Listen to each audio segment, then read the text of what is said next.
I am really excited to share this with you.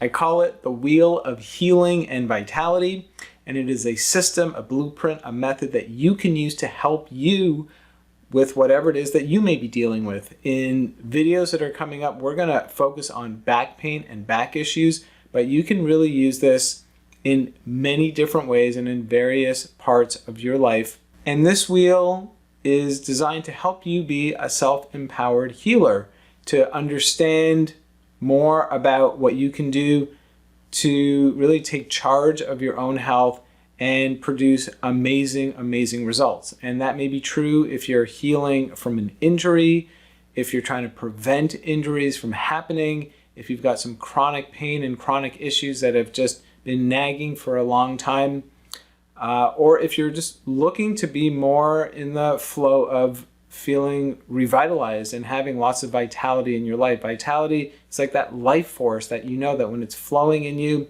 you feel healthier, you have more energy, you're able to accomplish more things and feel that youthful glow of life emanating. So today I want to briefly touch upon how this wheel works and how it can help you. And then going forward, we're really going to put that wheel into motion to help address issues. So just before we talk about the wheel a little bit more, if you want to get your own free copy of this Wheel of Healing that you can print out and use it as your guide towards healing and vitality, as well as other resources that I'll be sharing with you, click on this link and join my mailing list, and I'll be sending that to you right away. And also, don't forget to subscribe to the channel and click on the bell so that you get notifications every time I post a new video. I'll be making videos that address all these different aspects of the wheel in great depth, and you will be able to use them to great effect in your own wellness, healing, and vitality journey. So that's where we're headed. And to begin, let's just look at this wheel and understand what it's all about. So in the middle, you can see, like in this yin-yang kind of interrelated way, we have consistency in action and loving kindness. And I put these at the heart of our wheel. They're really what gets everything in motion and keeps things in motion in the healthiest way possible. Consistency in action, I think it's imperative that if you're committing to your health, that generally speaking, you're going to do things as often as you can, ideally on a daily basis, and finding ways to empower and work on your health on a daily basis, but also with loving kindness, knowing that it's not always practical, for example, to do something every day, or we quote unquote kind of fall off that wagon where we can't do things for a few days, and rather than beat ourselves up about it, we instead tap into this energy of kindness, compassion, forgiveness, whatever else comes up for you.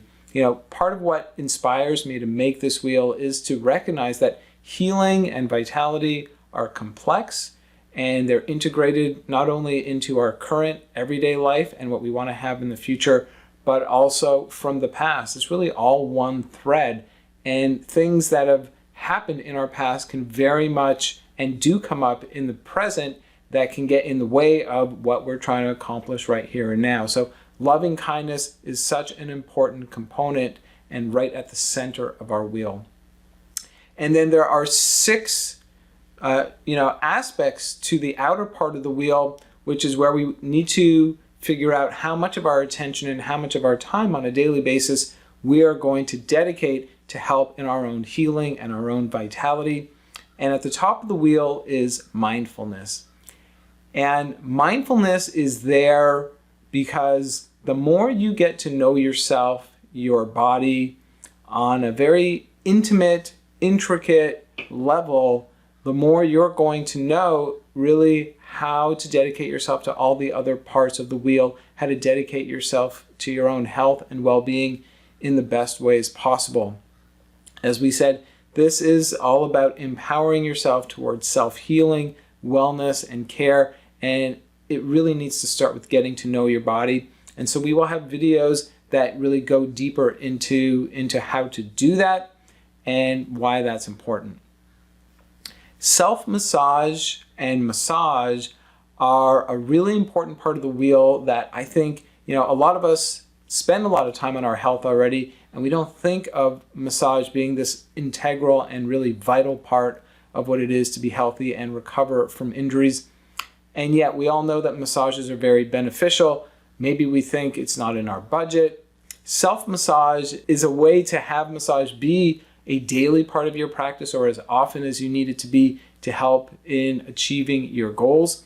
In fact, I believe very much from my own path of healing myself from all kinds of injuries that when you are injured, giving yourself or getting massages not only even once a day but multiple times a day is incredibly beneficial. And whatever your budget is, I don't know anyone with a time budget to get multiple massages a day. So self-massage is a way to accomplish that with low and no cost solutions. More often than not, when I say getting a massage a few times a day, I'm talking about 2 to 3 minutes at a time spread out throughout your day in the areas where you're having issues. All of that can be provide such a dramatic impact in your progress and in the things that you're trying to accomplish. So again, we're going to get into all of these topics in more detail, but as we just go around the wheel, I just want to say a few things about each of them.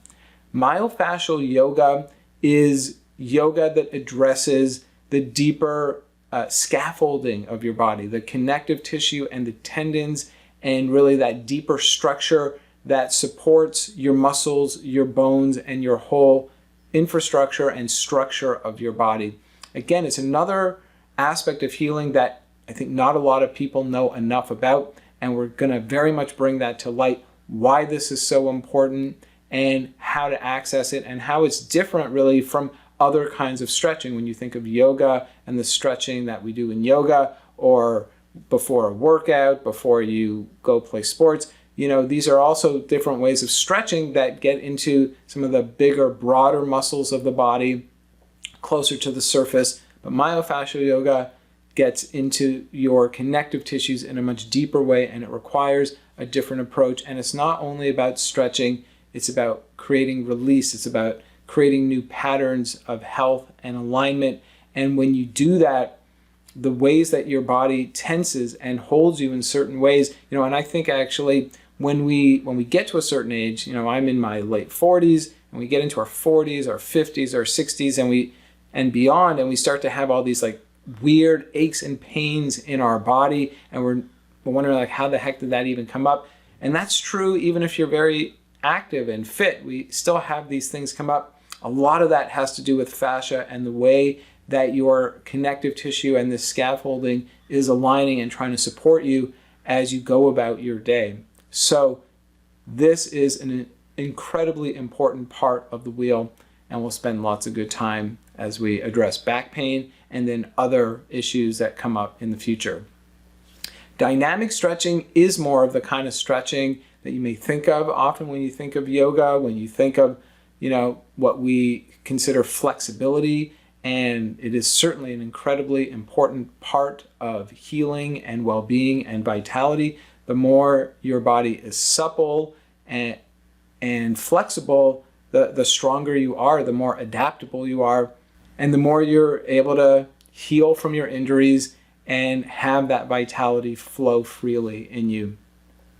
And for me, because I come from a yoga background, I do like to combine dynamic stretching and core and strengthening together to create this beautiful multidisciplinary way of treating yourself. So we will have some videos that really combine the two together, as well as doing some core workouts that focus on the abdominal, lower back, hip area as well, to strengthen that area of the body. And when I think of strengthening and core, for me, cardio is very much included in that category, because the heart is a muscle, and exercising the heart and the circulatory system is a really important part of health and healing and vitality. And there are just simply, some things that we can do for that as well.